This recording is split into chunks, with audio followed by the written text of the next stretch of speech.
After the catastrophe on Fiorina 161, everyone assumed the Xenomorph life cycle had been buried with Ripley.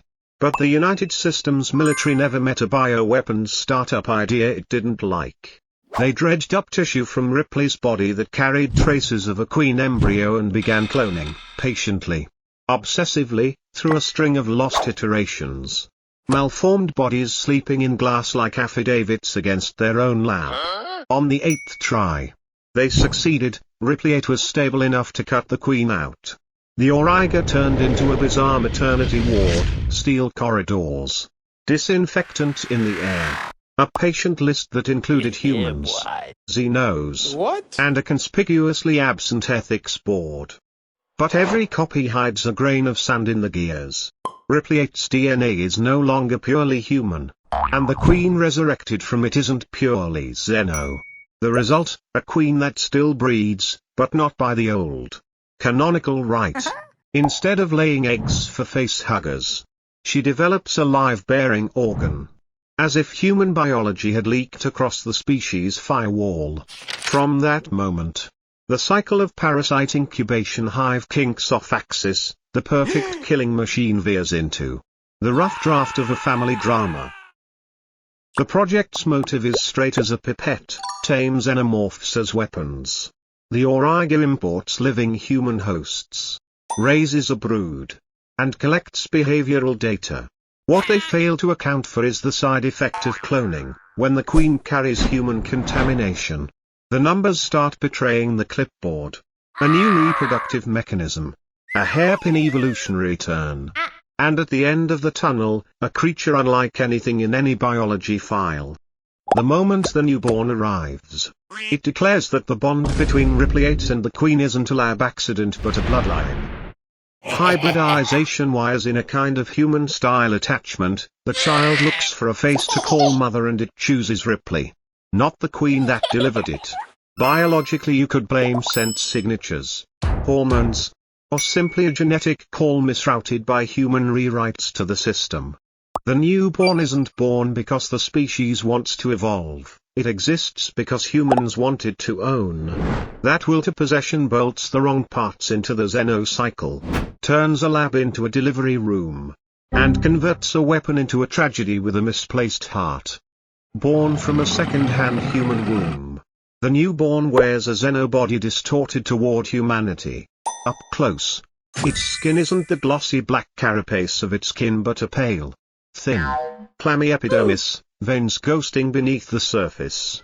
It gives off an unsettling sense of raw biology rather than bio-armor.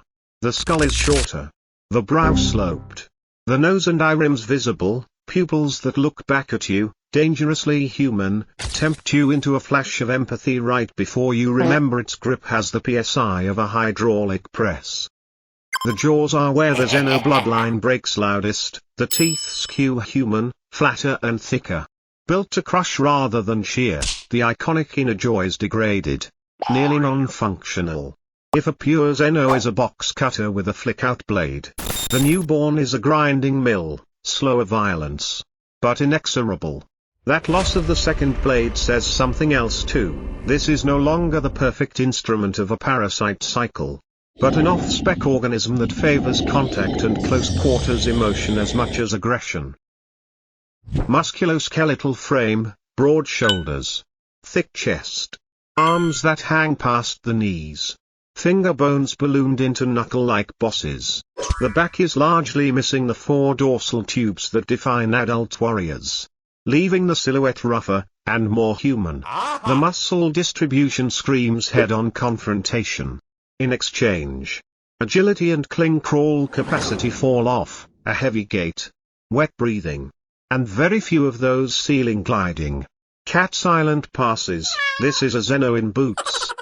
Sensory priorities tilt towards smell and sight, open nasal cavity, a pronounced bridge, odd for the lineage, and eyes with whites that betray emotion. Field tests on the ship show it zeroes in on Ripley 8's face and sent fast, hinting at a mammalian-style imprint layer rather than a hive pheromone lattice. Hearing and predatory reflexes are still sharp. But its approach to prey carries a shade of curiosity turned possession before it flips to brutality, unlike the pure warrior's straight-to-business execution. As for fluids, the newborn doesn't demonstrate corrosive blood at tactically meaningful levels, at least not as a weapon. When injured, its excretions don't eat through the environment with the speed we expect from its relatives. That supports the Reed, a hybrid that traded traditional offense/defense chemistry for a softer, more sensitive, more human-leaning body. Along with it, the classic xenoculture capacities, secreting corrosives to escape, laying eggs, building nest structures, are conspicuously absent. Reproduction and place in the hive, the newborn is a one-off. No organizational signal. No architectural role. No evidence it can sustain a bloodline. It's born as an evolutionary exception, not a branch. A test child whose metrics all scream, beautiful for tragedy, terrible for military biology. In the next part, we'll watch this skewed anatomy translate into behavior and feeling, how a predator learns to ask for a mother. The newborn's humanized body doesn't just reshape the skull, it drags along a volatile emotional software package. It doesn't think like a warrior, cold, closed, precise. It's a giant newborn in a maze of blood and steel. Eyes barely open. The mother-child imprint flips. In its first inhalation, it chooses Ripley as mother. That decision isn't a whim. Olfactory cues, that prominent nasal structure, facial recognition, vocal tone, all stack into a map of attachment. The tragic paradox, it rejects the queen, its biological mother, as a threat to its chosen one.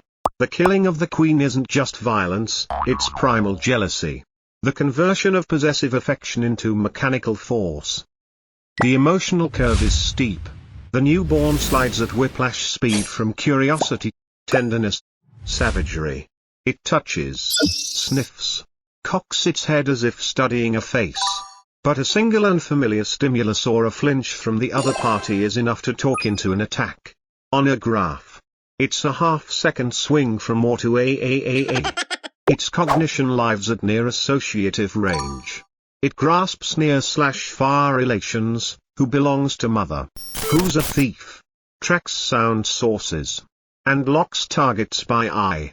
But long-form strategy, flanking, laying traps, game planning, the stuff a pure Xeno does like breathing, is largely absent. The newborn is linear instinct, see want take.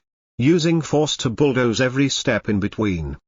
Its body language shades toward human. It uses eye contact, the curious head tilt, and slow steps that ask for a response, the hugging. Cheek-pressing gestures seek comfort, moments that trick a victim's survival instincts.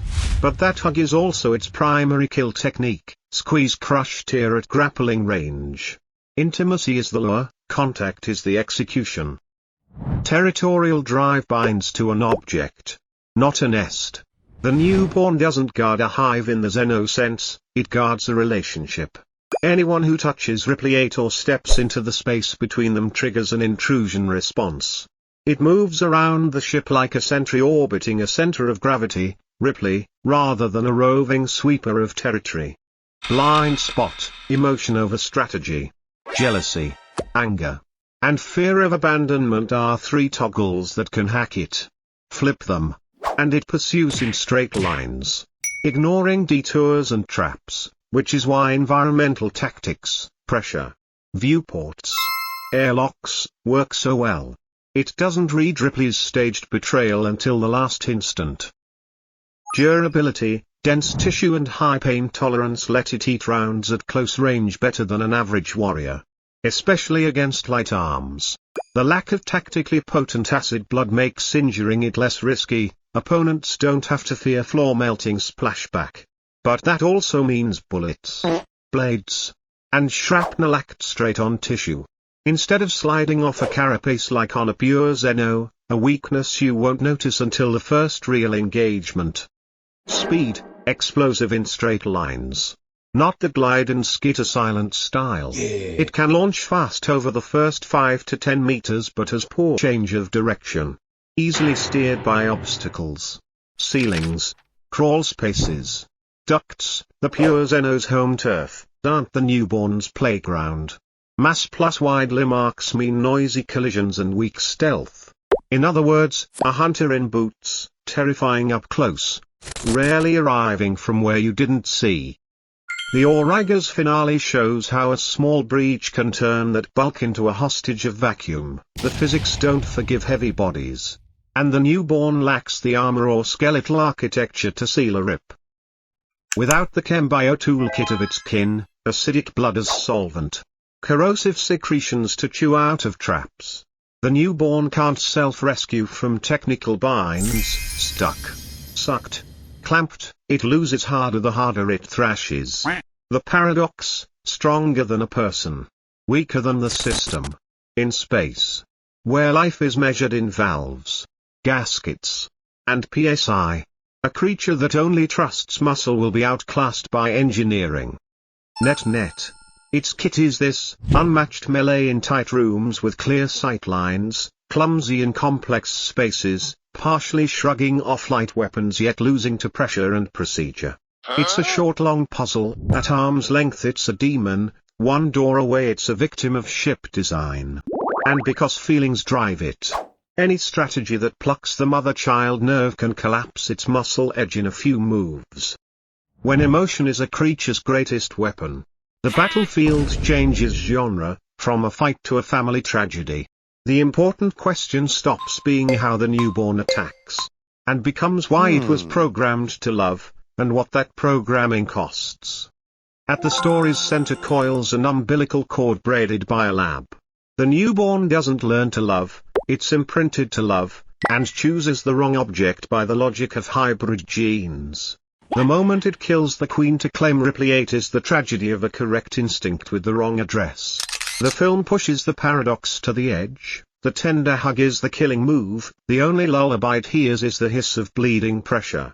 When mother finally has to kill child, we get it. If kinship is manufactured, it will end in machinery.